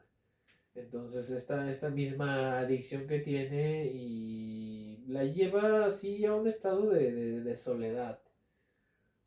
En la película, conforme pues sí va avanzando este aspecto, incluso a ver, toda esta historia que cuenta el personaje de Charlotte, eh, es para reafirmar, como dices, de manera victimista al personaje de Stellan Skarsgård, Seligman. Seligman. Todo esto se lo plantea para hacerle saber cómo ella es mala. Ella dice, soy una mala persona, soy una basura de persona, entonces te estoy contando toda esta historia para reafirmarte Ay, que eso. me digas que soy un asco de persona. Entonces yo voy a platicar la escena que a mí más me parece que es donde digo, sí, en efecto lo eres. Pero bueno, eso es bastante cuestionable. Digo, es el juicio que me metió esa escena en particular. Ay, bueno, a ver, metiendo un poquito su amiga. Hay un momento donde su amiga, para llegar a esa escena que te voy a platicar, su Ajá. amiga, sí, durante la adolescencia tienen estos juegos de acostarse con hombres, ver quién se acuesta con más hombres, incluso hasta hacen sus juntas para platicar sus experiencias entre otras amigas. Pero se va desintegrando este grupo porque cada uno empieza a tener como novios fijos, empiezan a involucrar sentimientos, que era una de las reglas del grupito, casi a lo Fight Club, pero sexual. Lésbico, sexual, mi sangre y todo. Sí, sí, sí. Entonces se va desintegrando y esto porque empiezan a encontrar el aspecto del amor. Ajá, que de hecho se comenta en este diálogo, ¿no? Dicen que el ingrediente secreto del sexo es el amor. Y se me hizo muy curioso que Bontillo mencionara algo así, viéndose como un ser tan frívolo y tan pervertido. Claro, claro, por Finalmente. eso digo que incluso a veces me pareciera que maneja una comedia muy negra, muy ácida, muy Sí, algo de interesante. eso. Claro, para el que esté un poco afinado al respecto, ¿verdad? Igual yo más bien me gusta verlo así para aliviarme. Entonces, su amiga le menciona así que el ingrediente secreto es el amor en el sexo. Entonces, sí, llega a este punto donde con el personaje de Jerome, que es como con quien realmente encuentra durante toda la película su mayor estabilidad. E incluso fue el personaje que la desvirgó. Ah, con los números Fibonacci, ¿no? Sí, sí, Sí. eso es donde te digo que estas cosas teóricas le hacen un alivio a algo tan denso. Ajá. Pero bueno, entonces con Jerome es con quien realmente llega a formar una familia, porque llega a tener un hijo con él, pero al contrario de sus amigas, que en la pareja estable encontraron el amor, encontraron el ingrediente secreto del sexo, ella deja de sentir. Ella deja de sentir. Y en ese dejar de sentir, busca desesperadamente, bueno, ya mediante un acuerdo que hace con su pareja, Que de hecho él se lo propone. Sí, claro, me Le parece dice muy, que muy es duro. como un tigre indomable y no puedo solo. Sí, Y sí, tengo que sí, saltar. a un tigre hay que alimentarlo. Y tengo un tigre aquí en casa. Y entonces necesito ayuda para alimentar al tigre. Entonces, Exactamente. Ya desde ahí vemos que Charlo no solo tiene un problema con la sexualidad, porque se le daba a manos llenas la sexualidad, no se le negaba en ningún momento su manejo sexual como mujer, pero ella también lo que le gustaba era intrometerse más y destruirse más, porque ya ves que la única regla era que no se intrometiera emocionalmente con los sujetos y comienza a hacerlo. sí, entonces justo cuando encuentra, digamos, el aspecto del amor emocional, deja de sentir sexualmente. Me parece, me parece muy, muy duro, me parece muy duro. Y entonces aquí es donde todo esto de no sentir la lleva a lugares peligrosos con tal de sentir algo. Y que es donde voy a llegar a la escena que comento, que es la que me parece la que más me hizo escándalo, al menos emocionalmente, claro. Encuentro una persona que no sé, tú que estás más metido en eso, que es el que le gusta como golpear a las mujeres y ella gusta de ser golpeada. ¿Qué clase de fetiche es ese? ¿Sabes si tiene algún nombre o si lo saben? Sí, Coméntalo por claro. Aquí ahí. tenemos a un Dominus Rex del BDSM, Ok, de la ok. práctica BDSM. Charlotte termina, entre todas sus expresiones sexuales, termina yendo con esta persona muy disciplinada, la verdad. Claro, sí, tenía sus reglas bien establecidas hasta eso. Tenía horarios, Ajá.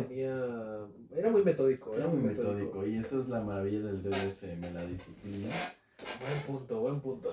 Entonces, llega al punto hasta el que ni siquiera le interesa el nombre porque no quiere intimar con sus pacientes o Se llama Fido. Fido. Se llama Fido. Pues llega a este punto, empieza a tomar esta terapia, de algún modo por llamar a terapia, Okay. donde a través del sadomasoquismo ella buscará recuperar principalmente la lubricación y por ende con la lubricación la excitación y la libido sexual. Me parece para mí el capítulo más duro ese, Oh, sí, vaya que lo es. Porque decir, ¿cómo ante el dejar de sentir se va incluso al otro extremo? Como decir, ya incluso necesito la violencia dentro del sexo.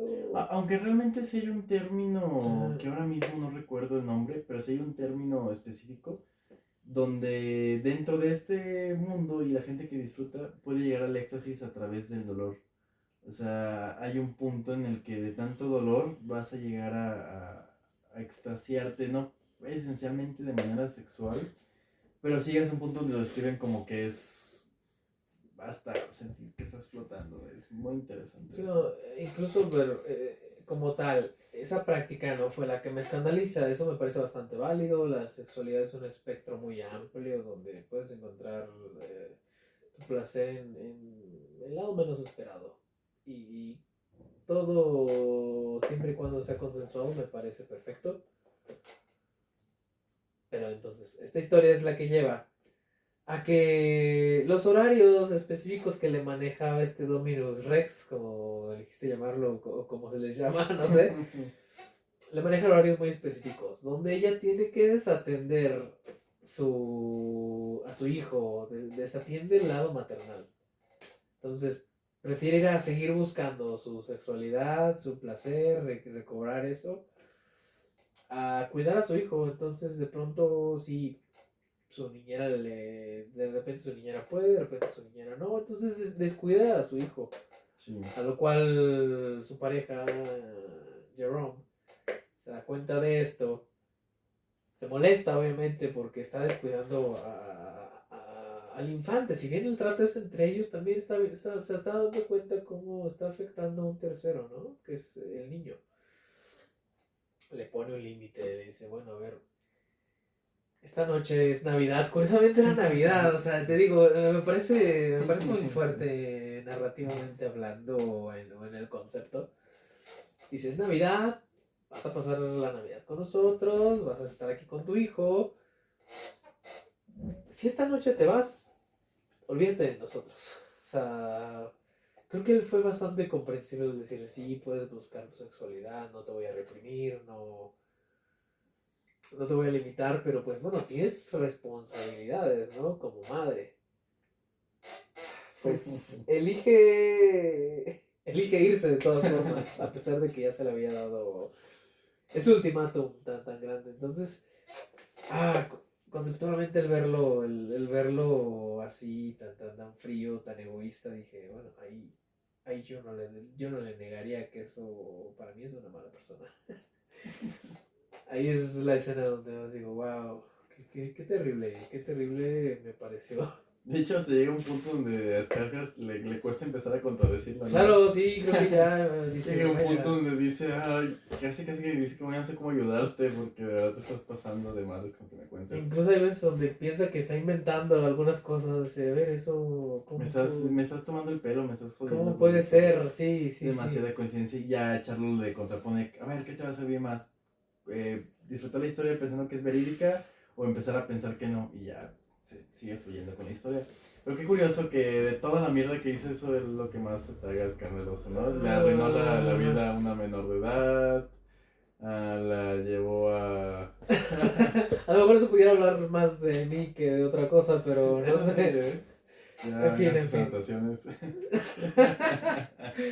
¿A ti qué te pareció la escena más escandalosa de la película?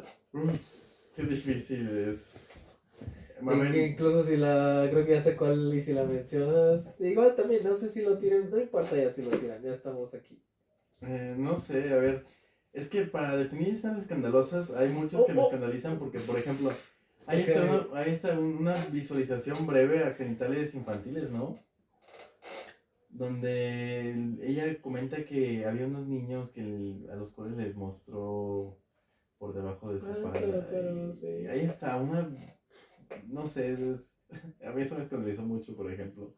O también, obviamente, toda la historia que tiene por medio con Mia Goth, también uno de los debuts de Mia Goth, ¿no?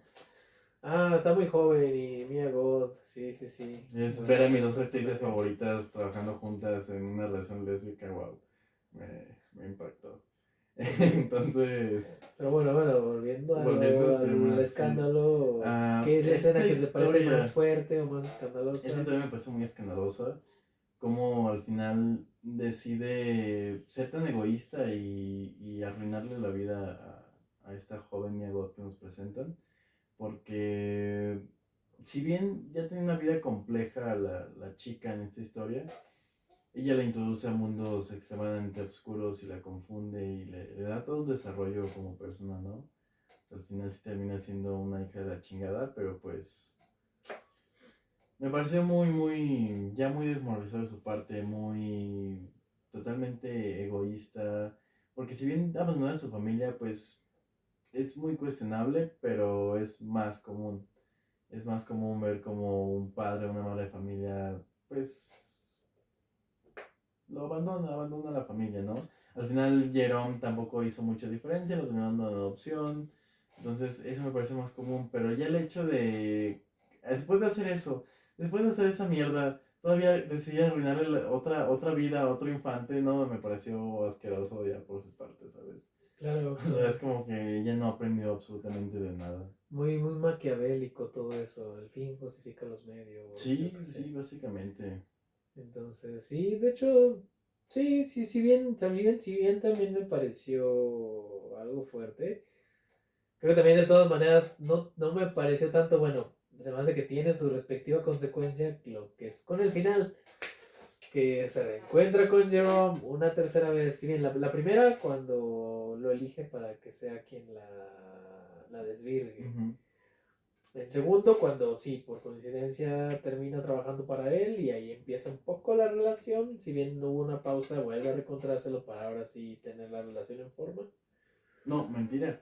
Hay una tercera vez ahí es donde Skarsgård comenta que ya se le parece inventado. Que en el parque en el que ella siempre se paseaba, Por eso, sí, encontrar... digo, trabaja para él. y de inicio como que no lo acepta, como que tienen esta relación amor-odio de que... Pero no se culmina nada ahí, porque nunca lo Ajá, ves no se separado. culmina, entonces se casa como con la secretaria, Ajá. se van de viaje, tienen problemas, él regresa y ahora sí la encuentran, ahí empiezan ya realmente bien Ajá, la exactamente. relación.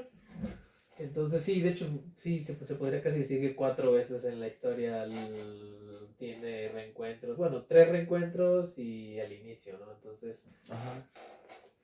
Jerome se fue un poco el punto. Íbamos a los reencuentros, al final, para el Sí, final. el final. Jerome se lo reencuentra nuevamente en esta ya última etapa donde ella es como cobradora ilegal. Sexual, barra sexual, está muy Guión curioso. sexual, es de hecho una parte un poco extraña realmente. Esa que, sí, ahí se empieza a poner un poco Es como curioso. cobradora VIP Ah, sí. ilegal con métodos cuestionables sexuales. Muy rara esa raro su parte, muy historia. rara. Entonces, bueno, dentro de esto elige meter a Mia Goth, la parte que tú dices que la metió en mundos muy turbios.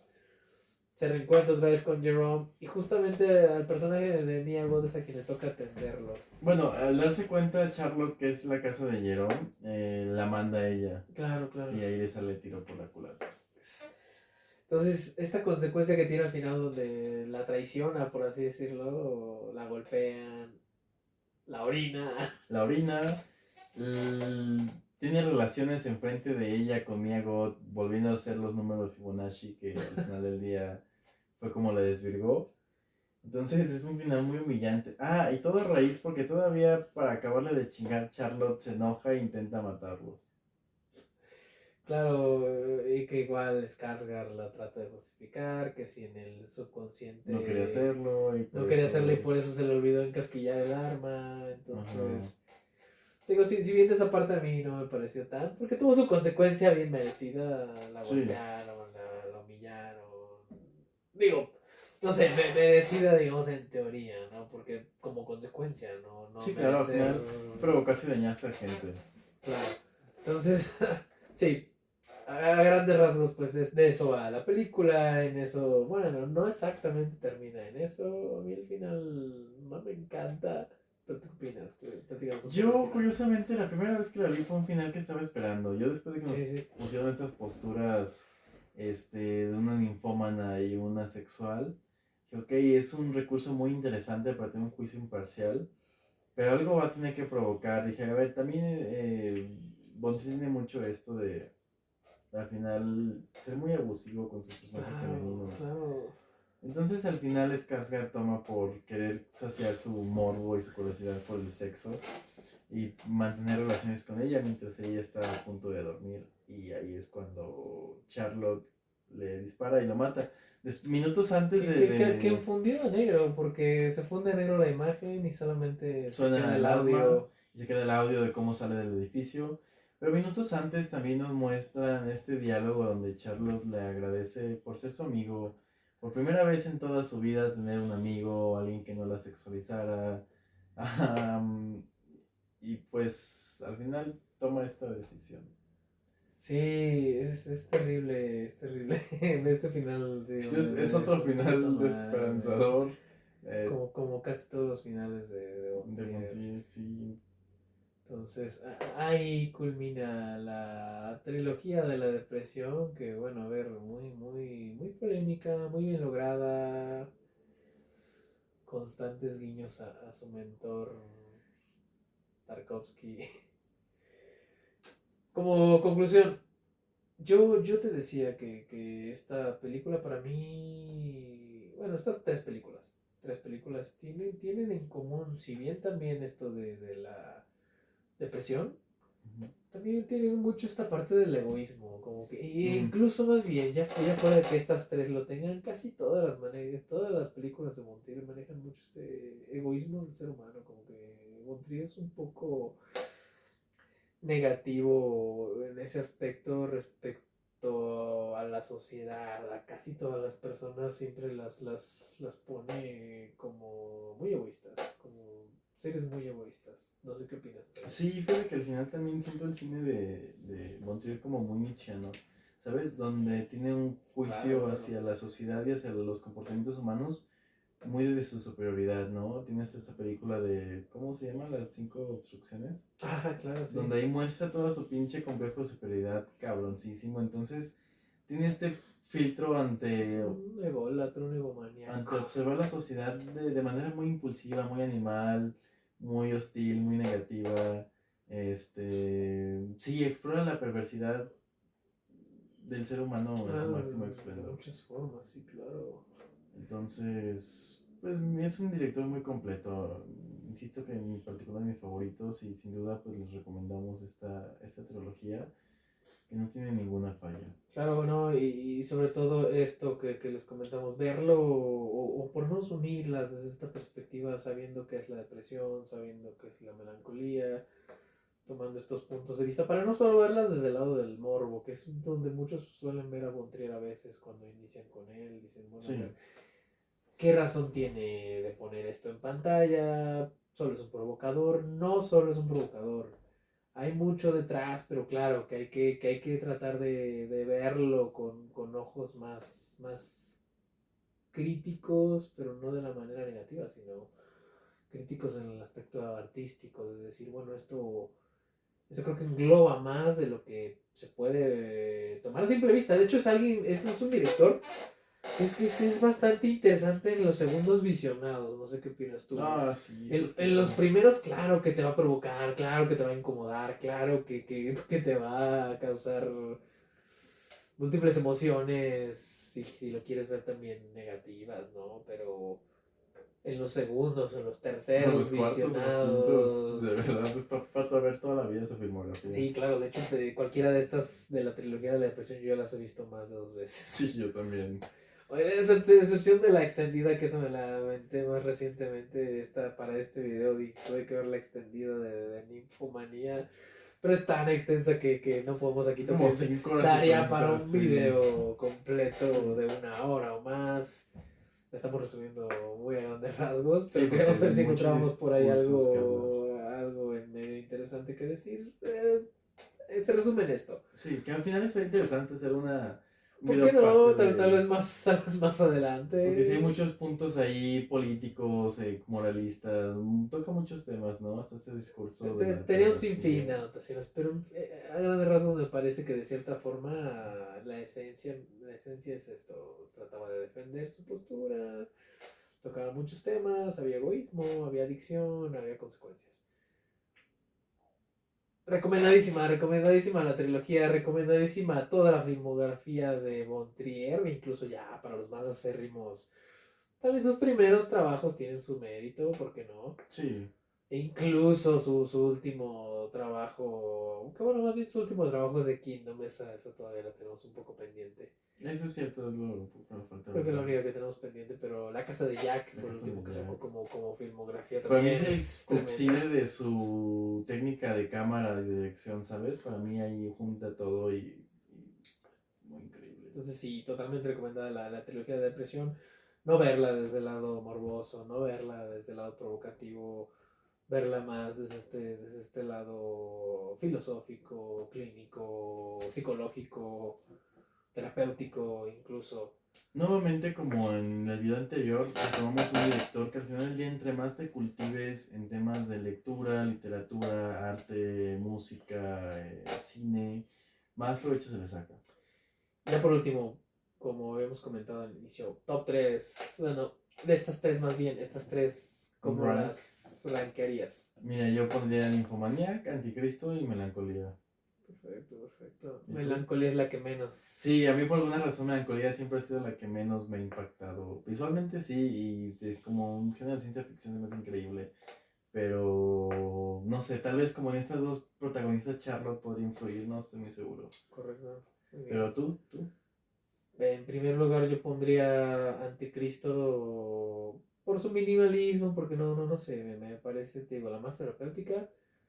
En segundo lugar pondría Melancolía por ser tan bella, tan hermosa en su fotografía. Me parece que ahí se me hace mi segundo puesto. Incluso aunque yo lo mencione como algo difícil de ver, esto también tiene un valor para mí. El cine a fin de cuentas es... El objetivo del arte es hacerte sentir algo. y como me hace sentir tan terriblemente, me parece muy importante. Entonces, como segunda posición pondría Melancolía. Y como tercera, Ninfomanía, si bien tiene muchas capas, muchos capítulos, muchos temas, ese mismo abanico, así que me desenfoque un poquito. Pero no deja de ser menos buena. También igual, de hecho se nos olvidó calificar, también Sí, Ninfomanía le doy 4 estrellas de 5, ¿por qué no? Perfecto equilibrio entre las tres para mí, que claro que por gustos va a haber una más que la otra, entonces sí, Anticristo, Melancolía y Nymphomaniac, pero las tres vale la pena verlas. Sí, sin duda alguna, y principalmente de manera conceptual. Yo por mi parte le pongo 5 estrellas a Nymphomaniac. Es de mis pocas 5 estrellas en general. Me parece una película impecable y fabulosa. Y pues bueno, esto sin sería más todo. por el momento, muchas gracias por ver el video a los que hayan llegado hasta acá y bienvenidos son siempre los comentarios. Nuevamente reiterando que no somos profesionales ni de la psicología, ni del No. cine. Esto es meramente un gusto Sí, que, ni nos que interesa tenemos. hacerlo ni lo vamos a hacer. E Simplemente. incluso que casi que es tiempo. para nosotros estos videos. Y claro, los dejamos ahí para que queden en la historia de nosotros, para él, para mí, para quien sea que los quiera ver. Exactamente. Y tomar algún punto de vista ajeno. Yo también suelo hacer mucho eso, ir y ver de pronto algún punto de vista ajeno y algo bueno puede salir de ahí. Te puede cambiar la perspectiva de algo, te puede ampliar el panorama de observación. Pues sin más, mi nombre es Anthony. Yo soy Jürgen y les agradecemos mucho esta visualización y en general pues por todo. Hasta la próxima.